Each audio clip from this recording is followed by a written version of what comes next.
পরে বলছি এনে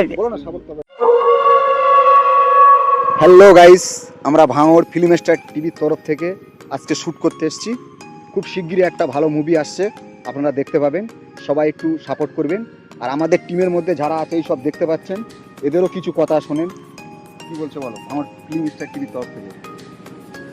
ভাওর ফিল্ম স্টারকে ধন্যবাদ জানাচ্ছি। আমরা খুব তাড়াতাড়ি শীঘ্রই একটা মুভি নিয়ে আসছি, আপনারা সাপোর্ট করবেন, ফলো করবেন এবং লাইক করবেন, আনন্দটা উপভোগ করবেন, এই বলে বক্তব্য শেষ করছি। আমাদের এই যে ফিল্মটা হচ্ছে, এই ফিল্মের মেন ভূমিকায় যে ভিলেন অভিনীত করবে সে কিছু বলবে। আমি বলতে যাচ্ছি এই মুহূর্তে আমাদের ভাঙড় ফিল্ম স্টার টিভিকে সবাই মিলে সবাই সাপোর্ট করবে আর হেল্প করবে, যে পাশে দাঁড়াবে সবাই।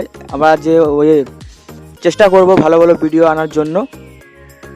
যে আপনাদের সফলতা আমাদের কাম্য, আপনাদের সফলতা, আপনারা যদি আমাদের পাশে থাকেন আরও ভালো ভালো মুভি আমরা করতে পারবো। সবাই একটু সাপোর্ট করবেন প্লিজ। আবার আমার দলে আরেকজনের কাছে দিচ্ছি, সে তার বক্তব্য কিছু বলবে। কি বলবো আমি আর? ইনি বলুক আমি পরে বলছি এনে। হ্যালো গাইস, আমার তরফ থেকে আমি বলতে চাচ্ছি যে আপনারা আমাদের পাশে থাকবেন। আমরা সুন্দর সুন্দর ভিডিও বানাবো, আনন্দ ভোগ করবেন। আমরা ভিডিও বানাতে চাই, খুব সুন্দর সুন্দর ভিডিও আমরা বানিয়ে ছাড়বো, এই বলে আমার বক্তব্য শেষ করলাম। তো গাইস, এই হচ্ছে আমাদের টিম। এনাদেরকে নিয়ে আমরা সুন্দর একটা প্ল্যাটফর্মে এগোতে চাইছি। আপনাদের সহযোগিতা সবসময় আমাদের প্রয়োজন হবে। আরও মজার ভিডিও আপনাদেরকে উপহার দেবো। Tata guys.